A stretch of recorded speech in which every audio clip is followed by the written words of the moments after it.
वो था साल 2021। मोदी 2 के 2 साल पूरे हो गए थे। मंत्रिपरिषद की बैठक हुई और उसके कुछ ही दिनों बाद 12 मंत्रियों के इस्तीफे ले लिए गए। यह है साल 2026। मोदी 3 के 2 साल पूरे हो चुके हैं। कह सकते हैं कि होने ही वाले हैं कुछ दिनों में। और उससे पहले विदेश से लौटते ही प्रधानमंत्री नरेंद्र मोदी ने काउंसिल ऑफ मिनिस्टर्स यानी मंत्रिपरिषद की बैठक बुलाई। तो अब किसका विकेट गिरने वाला है, या फिर नितिन नवीन की टीम में किन नेताओं की एंट्री होने वाली है और किन को आउट किया जाने वाला है, राजधानी में आज करेंगे इसी की बात। नमस्कार, मैं हूं Pankaj Jha. Brought to you by Saluja Gold and Sharda University. Bharat का सबसे भरोसेमंद Saluja gold TMT bars. Saluja gold TMT। अब सही पकड़े हो कॉन्ट्रैक्टर बाबू, मजबूती सब कुछ है। 5 देशों की यात्रा करके जैसे ही नरेंद्र मोदी हिंदुस्तान लौटे, सबसे पहले मंत्रिपरिषद की बैठक हुई। ये बैठक कई घंटों तक चली।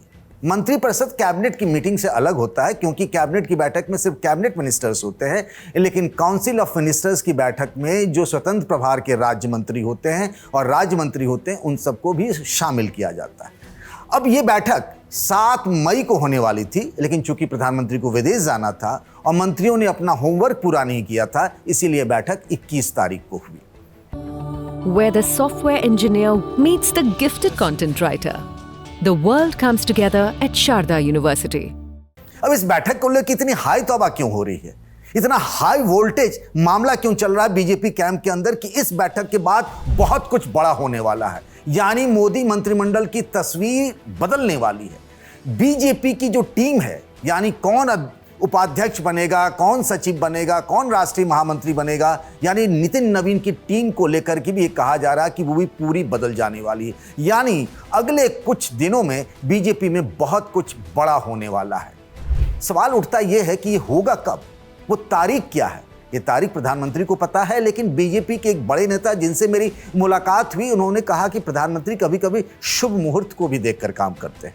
तो कहा जा रहा है कि 15 जून, जिस दिन अधिक मास खत्म हो जाएगा, जिसे एक तरीके से अपशगुन के तौर पर माना जाता है, तो 15 जून के बाद कभी भी ये सारे काम हो सकते हैं। यानी मोदी मंत्रिमंडल में कुछ लोग बाहर किए जा सकते हैं और कई लोगों की एंट्री भी हो सकती है। साथ ही नितिन नवीन की नई टीम भी बन सकती है। राज्यसभा के चुनाव होने वाले कुछ राज्यों में उसके लिए उम्मीदवारों का भी ऐलान हो सकता है। यानी बीजेपी के पास जो बहुत लॉन्ग पेंडिंग एक वर्क पड़ा हुआ है, उन सारे चीज़ों की तस्वीर अगले कुछ दिनों में साफ हो जाएगी।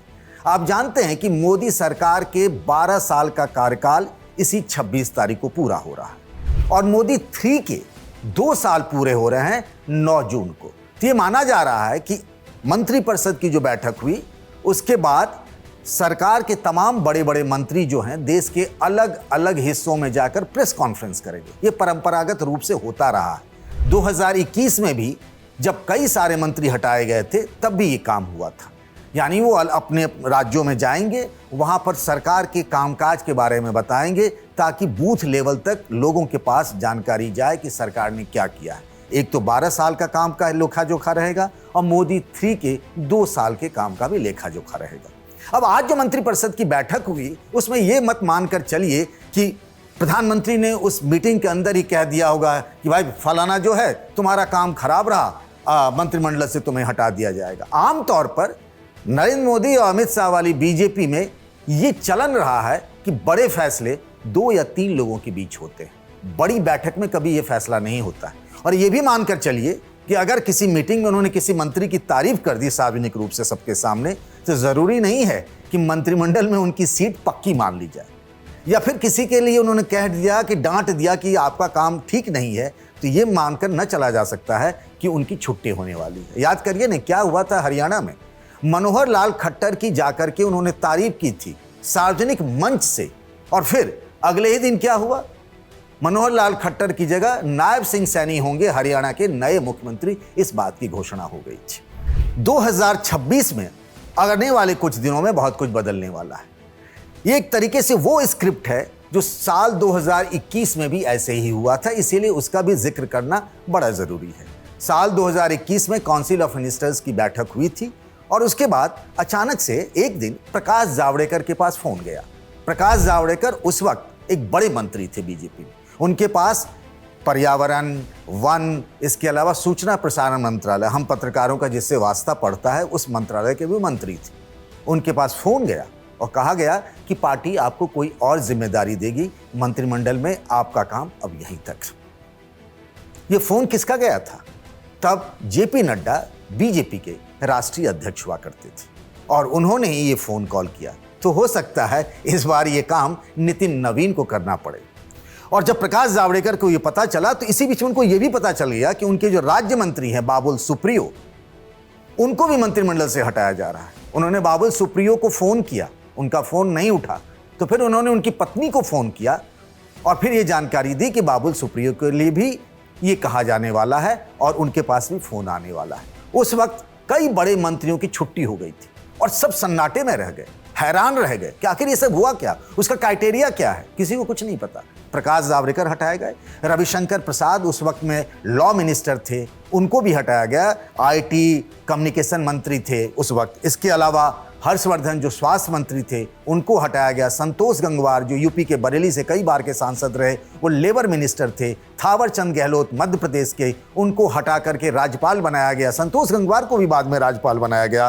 रमेश पोखरियाल निशंक, उनकी भी छुट्टी कर दी गई और कई राज्य मंत्री, देवसी चौधरी, बाबुल सुप्रियो जैसे इन सारे मंत्रियों की, करीब 12 मंत्रियों की छुट्टी हो गई। तो सवाल ये उठता है कि इस बार जो मोदी मंत्रिमंडल है उनमें से किनकी छुट्टी होने वाली है। अब ये तो कोई नहीं कह सकता, किसी को पता रहता है कि क्या होगा।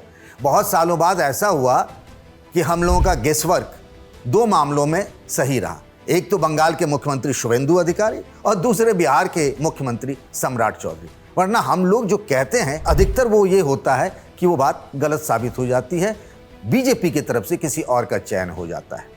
लेकिन इस बार मोदी मंत्रिमंडल में से कुछ चेहरों को हटाया जाएगा, उनके बारे में फैसला लगभग हो चुका है, ऐसी जानकारी है।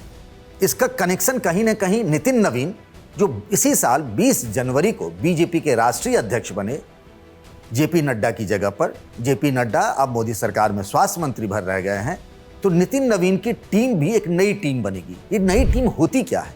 नई टीम वो होती है कि उनके साथ जो पदाधिकारी होते हैं, जिसमें उपाध्यक्ष होते हैं, फिर महामंत्री होते हैं, सचिव होते हैं, कोषाध्यक्ष होते हैं, मीडिया सेल की टीम होती है, तमाम प्रकोष्ठ होते हैं, वो एक नई टीम बनेगी। तो कहा जा रहा है कि कुछ लोगों को मंत्रिमंडल में शामिल किया जाएगा और कुछ लोगों को नितिन नवीन की टीम में शामिल किया जाएगा। अब 1-2 चर्चा कर लेते हैं। धर्मेंद्र प्रधान का जिक्र इसीलिए हो रहा है चूंकि नीट की परीक्षा को लेकर अभी भी जगह जगह प्रदर्शन हो रहे हैं। ये तय हो गया है कि आगे से ऑनलाइन परीक्षा होगी, लेकिन कांग्रेस पार्टी, तमाम विपक्षी पार्टियां कि भाई सरकार ने एनटीए जैसी एजेंसी बनाई और फिर भी नीट की जो पर्चा है वो एक बार नहीं, बीते 2 सालों में 2 बार लीक हो गए। इस घटना को लेकर के ये कहा जा रहा है कि शिक्षा मंत्री रहते हुए ये 2 पर्चा लीक हुए नीट के। तो धर्मेंद्र प्रधान पर सवाल उठ रहे हैं। एक तरीके से अगर देखें, ये शिक्षा मंत्रालय जो है मोदी सरकार में किसी के लिए कभी लकी नहीं रहा। स्मृति ईरानी के लिए देख लीजिए, उनके साथ भी ऐसा हुआ। रमेश पोखरियाल निशंक, वो भी जिनका मैं जिक्र कर रहा था, वो भी शिक्षा मंत्री थे, उनकी भी छुट्टी हुई है। धर्मेंद्र प्रधान संगठन के रूप में जहाँ जहाँ उनकी ड्यूटी लगाई जाती है वो हमेशा ही एक कामयाब साबित होते रहे। अभी बिहार में देखिए, वो प्रभारी थे, चुनाव प्रभारी। मुझे याद है 2021 के बंगाल विधानसभा चुनाव में उन्हें सिर्फ नंदीग्राम का चुनाव प्रभारी बनाया गया था और वो चुनाव वहाँ से शुभेंदु अधिकारी जीते थे। तो हो सकता है उनका विभाग बदल दिया जाए।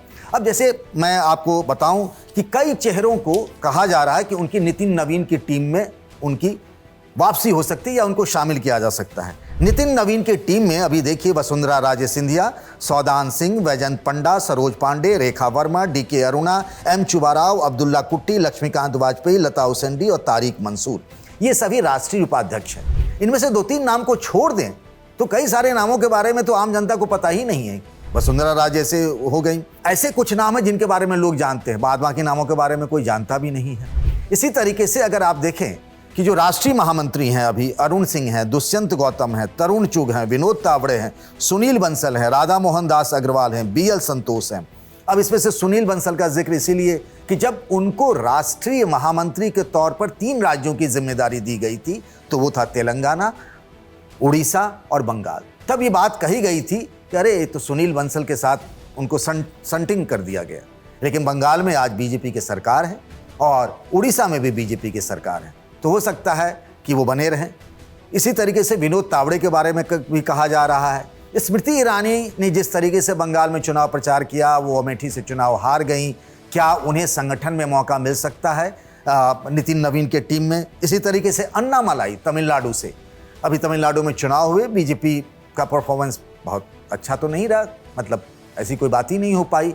अन्नामलाई जब वहाँ प्रदेश अध्यक्ष थे तो कहा जा रहा था कि पार्टी अच्छा कर रही है, तो कहा जा रहा है कि नितिन नवीन की टीम में इनको लाया जा सकता है। अनुराग ठाकुर जो पहले INB मिनिस्टर थे, क्या उन्हें फिर से मंत्रिमंडल में जगह दी जाएगी या नितिन नवीन की टीम में लाया जाएगा? कई सारे ऐसे नेता जो जहाँ जहाँ चुनाव होता है संगठन की जिम्मेदारी दी जाती है, सतीश पूनिया से लेकर राजेंद्र राठौड़ तक, जो हरियाणा के 2 बड़े नेता, माफ़ कीजिएगा राजस्थान के 2 बड़े नेता हैं बीजेपी के, उनके बारे में भी कहा जा रहा है। तो या तो अब सवाल ये उठता है कि क्या नितिन नवीन की टीम पहले बनेगी या मंत्रिमंडल में फेरबदल पहले होगा? कुछ भी हो सकता है। वैसे कोलकाता में जब हम सब थे वहाँ रिपोर्टिंग के सिलसिले में, तो केंद्रीय गृह मंत्री अमित शाह जो वहाँ बीजेपी की नीति और रणनीति देख रहे थे चुनाव को लेकर, उन्होंने कहा था कि नितिन नवीन की नई टीम बनकर तैयार है। तो अगर उनके दावे पर गौर करें तो हो सकता है कि मंत्रिमंडल के विस्तार से पहले नितिन नवीन की नई टीम पहले बन जाए।